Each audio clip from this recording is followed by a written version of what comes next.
Pembagian kekuasaan dan pemisahan kekuasaan itu berbeda. Pemisahan kekuasaan yaitu pembagian yang dilakukan untuk memisahkan suatu fungsi dan struktur dalam suatu kekuasaan dengan tujuan membuat kekuasaan baru dengan maksud dan tujuan yang berbeda-beda. Sedangkan pembagian kekuasaan yaitu pembagian yang dilakukan bukan untuk memisahkan suatu fungsi dan struktur dalam suatu kekuasaan dengan tujuan tidak merusak kekuasaan lama dengan maksud dan tujuan yang sama pula.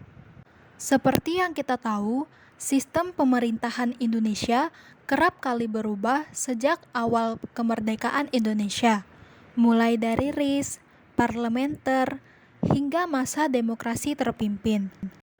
Hal ini terjadi karena kerap dilakukannya perubahan-perubahan bentuk Undang-Undang Dasar Indonesia.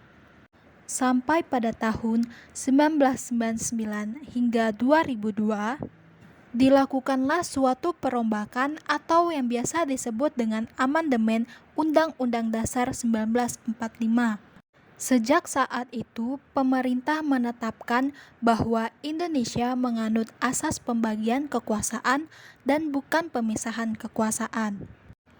Asas pembagian kekuasaan Indonesia diterapkan dalam dua bentuk, yaitu asas pembagian secara horizontal dan juga asas pembagian secara vertikal.